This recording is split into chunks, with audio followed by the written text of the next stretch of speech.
کم تر درجے پہ دکھایا گیا ہو مرد کے مقابلے.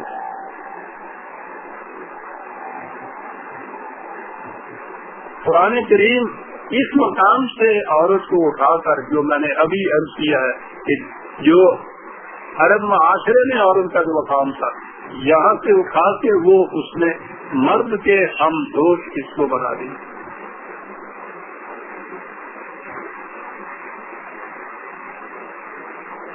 صدر اول کے اسلام کا زمانہ چلا گیا. مسلمانوں نے اپنے ہاں ہر اس چیز کو رائج کیا جس کو مٹانے کے لیے قرآن آیا، اور اس میں پھر یہ چیز کہ جس کو وجہ ندامت سمجھ رہا تھا وہ عرب والا، انہوں نے پھر جب اس کے پیچھے پڑے ہاتھ دھو کے عورت کے، تو پوچھو نہیں کہ اس کا کیا مطلب. یہ کیونکہ زندہ دفن کرنا ایک معاشرے کا قانونی جرم تھا، قانونی جرم. میں سمجھتا ہوں کہ یہ نہیں کہ خدا سے ڈر کے انہوں نے اس کو چھوڑ دیا ہو کہ اس کو زندہ برگور نہ کیا جائے، کیونکہ قانوناً جرم قرار دے دیا گیا تھا. اس کی سزا قتل کی سزا تھی، اس لیے یوں زندہ برگور تو نہ کیا، اور اس کے مقابلے میں عورت کو زندہ رکھا کہ نہ وہ زندہ رہے نہ وہ مردوں میں ہو. جہنم کی زندگی جو قرآن نے کہی ہے کہ اس میں نہ موت ہوگی نہ زندگی ہوگی، ساری عمر عورت کو اس مقام پہ رکھا کہ نہ وہ زندوں میں شمار ہوتی ہے نہ مردوں میں شمار ہوتی ہے.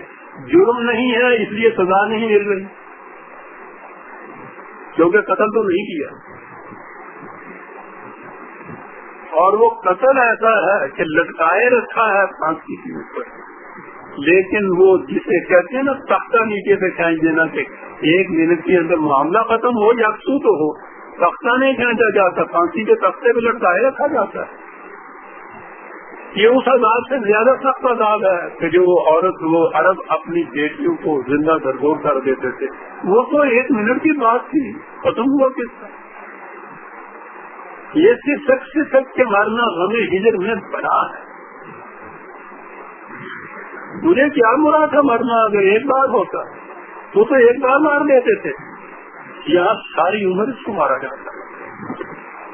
دور ختم ہوا، اب کیا کیا جائے، جیسا کہ اور شعبوں میں زندگی کے اور گوشوں کے اندر کیا، یہاں بھی یہ کیا. روایات وغیرہ کی بڑا عجیب طریقہ تھا، یہ بڑی عجیب سازش تھی کہ اپنی طرف سے نہ کچھ کہا جائے. کہا یہ جائے کہ رسول اللہ صلی اللہ علیہ وسلم نے یہ فرمایا ہے، جس کی ضرورت ہے اس کے بعد یہ کہے کہ صاحب میں ایسے نہیں مانتا.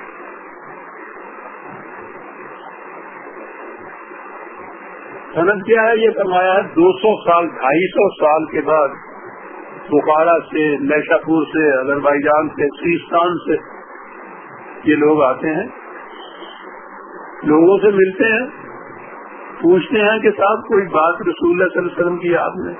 کسی نے کہا کہ ہاں صاحب میں نے، میرے ابا جان نے، میرے والد نے مجھ سے کہا تھا یہ بات اس طرح کی.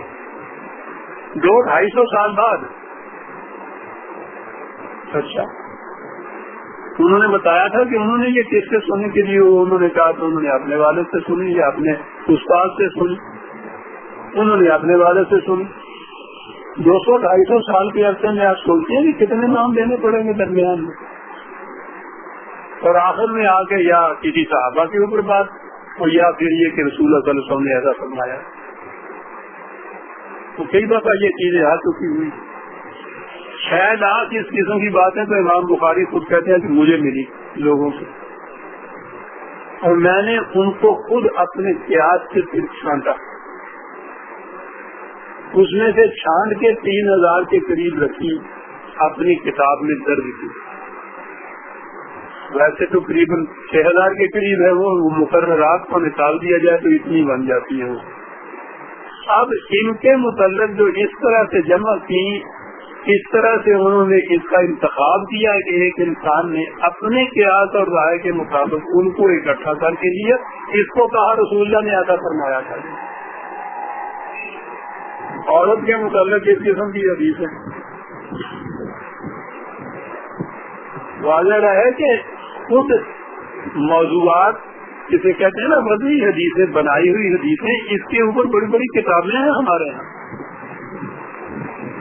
کہ کس طرح سے یہ بنائی جاتی تھی، کیوں بنائی جاتی تھی، مقاصد اس کے کیا تھے، یہ سارا کچھ کتابوں میں ہمارے یہاں۔ اس کے باوجود ان میں سے کسی ایک کے متعلق بھی یہ کہہ دیجیے نا کہ یہ قرآن کے خلاف ہے، یا رسول اللہ صلی اللہ علیہ وسلم یہ صحابہ میں سے کسی کی شان میں اس کے شان پڑتا ہے، اس کا نام ہے منکر حدیث۔ اور منکر حدیث کہا نہیں، ایک کافر کا وہ درجہ نہیں ہوتا جو منکر حدیث کا امتحان ہو جاتا، اس لیے کہ ان کا سارا جتنا جس قدر بھی ان کے یہاں مسا ہے دین کی مذہب کی، وہ تو ساری یہ چیزیں ہیں۔ ان پر کسی قسم کی تنقید نہیں، بلکہ یہ چیز کہ ان کو بھی ایک بار جس طرح سے امام بخاری نے کیا تھا، ان کو بھی ایک بار بیٹھ کے سوچ کے دیکھ لو، قرآن کے خلاف جاتی ہیں، کہہ دو کہ امام بخاری تو صحیح نہیں لگی، حضور کی شان کے خلاف جاتی ہیں تو کم از کم انہیں کو کہہ دو کہ یہ صحیح نہیں ہو سکتی، نہیں، ان کو اب تک نہیں کر سکتے۔ عورت کے متعلق میں بہت کچھ لکھ چکا ہوں، میں نے عرض کیا۔ پہلی چیز صحیح حدیث میں ہے کہ عورت پسلی سے پیدا کی گئی ہے، یہ جو ہے نا صحیح حدیث میں ہے، یہ کہا اور ذہن میں آیا کہ ہاں یہ صحیح رسول اللہ صلی اللہ علیہ وسلم نے ایسا فرمایا۔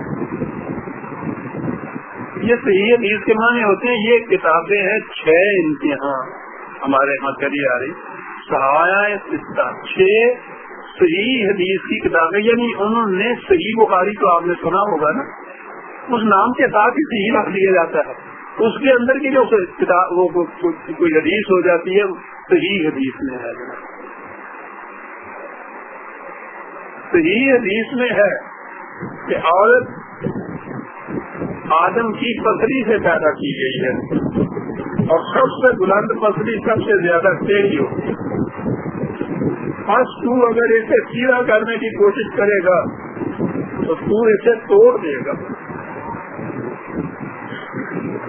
ٹوٹ تو جائے گی، سیدھی نہیں ہوگی۔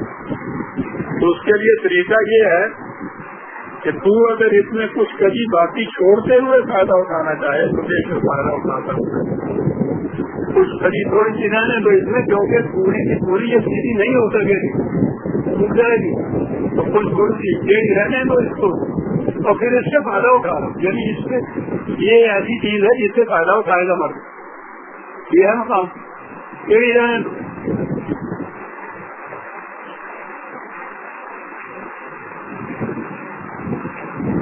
حضرت ابن عباس رضی اللہ تعالیٰ عنہ فرماتے ہیں کہ عورتوں کو مردوں کی ہدایت کرنی پڑے گی۔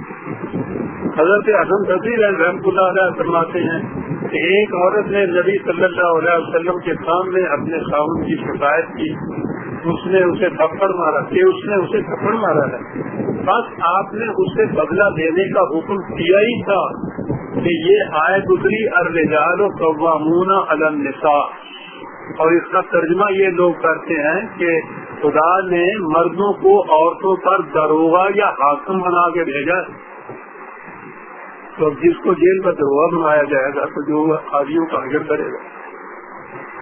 لکھا یہ ہے کہ رسول اللہ صلی اللہ علیہ وسلم نے اس عورت سے کہا کہ تمہیں مارا ہے اگر قوم نے تو تم اس کا بدلہ لے سکتی ہے، تو اس پہ یہ آیت اتری۔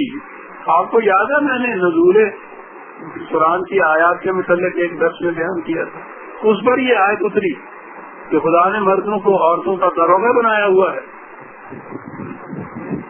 جو آیت اتری اور بدلہ نہ دلوایا گیا، یہ ہے حدیث۔ ایک اور روایت میں ہے کہ ایک انصاری اپنی بیوی صاحبہ کو دیے ہوئے حاضر خدمت ہوئے، اس عورت نے حضور سے کہا کہ یا رسول اللہ صلی اللہ علیہ وسلم، میرے خاوند نے مجھے تھپڑ مارا جس کا نشان اب تک میرے چہرے پر موجود ہے، آپ نے فرمایا اسے ایسا کرنے کا حق نہ تھا۔ وہی یہ آیت اتری، یہی الرجال قوامون علی النساء، وہی یہ آیت اتری کہ مرد عورتوں پر حاکم ہے۔ آگے سنیے، تو آپ نے فرمایا کہ کیا کیا جائے، میں نے کچھ اور چاہا تھا، خدا نے کچھ اور چاہا،